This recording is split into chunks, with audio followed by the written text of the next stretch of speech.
I want to play you a little bit from Good Morning America this morning. This is we talked about this New York Senate seat. This is Congressman Peter King coming from West Babylon, New York. Great town. It's my hometown. Watch this. George, I'll be deciding in the next week or so. Right now, I'm leaning against it, to be honest with you. I'm in a position in the House of Representatives, being on the Homeland Security Committee, which means so much to New York City, to Long Island. And I think we're going to take the House back this year, which would hopefully make me the chairman of the committee, and I'd be in a position to get more done. So right now, that's where I'm leaning. But, George, you'll be among the first to know.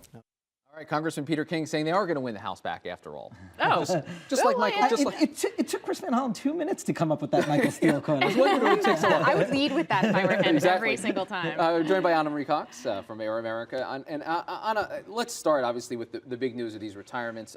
Chris Dodd, not as much of a surprise, but this is still a lot of institutional knowledge and history in the Senate to have both of these guys retire on the same day. That's right, but I think actually the thing that covers that, and also as well as a lot of the retirements of the Republicans in both the Senate and the House, is something that we've been talking about for a long time, which is that the bias here is against incumbents, is against Washington. I mean, the energy is an anti-Washington energy, and that's why you're seeing the Republicans having trouble even harnessing that for the people that they've picked.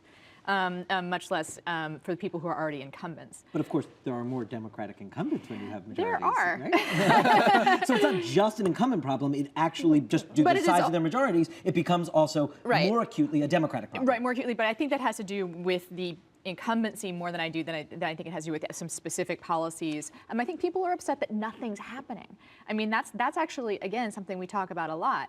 Is how incremental this change has been, and not just how incremental, how invisible. I mean, all the process stuff that's been happening that's fascinating to you and I, but that doesn't make a difference at people at home. People at home, compared to a year ago, the economy's still in trouble. People are still losing their jobs. Right. Nothing has happened to change their lives in a year, and that's a long time. So is Chris Van Hollen right when he says this is not about any of the national trends? This isn't about anyone reading tea leaves? Well, I think that there must be some of that, but we all know that the polls that these politicians pay attention to are their home, constituent polls and not national stuff. So, but they're worried about. But the national environment plays into all of that. National environment plays into it, and also again, I think the specific energies that we're talking about. I think that Connecticut, is again probably in safer hands for the Democrats now that Dodd is gone. You're not going to get a Tea Party. The Tea Party movement is not just really going to catch fire in Connecticut. Despite Rob Simmons traveling around the state with a tea bag in his pocket, but you keep referring to the energy.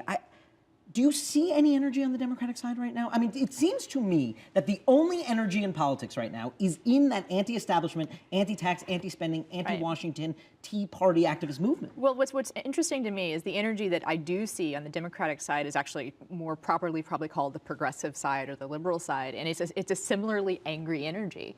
It's a similarly anti-incumbent energy. It's a lot of disappointment in Obama. And that's not something that Democrats can really harness either. I think that if you look at the liberal blogs and the people who have some their own sort of form of constituency in the liberal blogosphere, they're angry.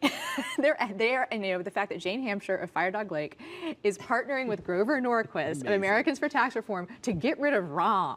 Right. That's where the real energy is now on the progressive side. I think you're having a hard time getting people lining up to turn out the vote and whatnot. That's going to be difficult. And briefly on, it's not like the Republicans are that much better organized. You've got Michael Steele out there saying they're not going to win back the House. He revised those comments. He revised them, yes, we should say. He revised and extended. I think that somebody, Amanda Carpenter, who you guys have probably had on this show from Washington Times, sent out a tweet yesterday asking, does anyone have any suggestions for alternate, candidate for the RNC? And I was like, I'm actually kind of liking Michael Steele, actually. We got a lot of Democrats and progressives saying that they should stick with this. I assume you get a vote, too.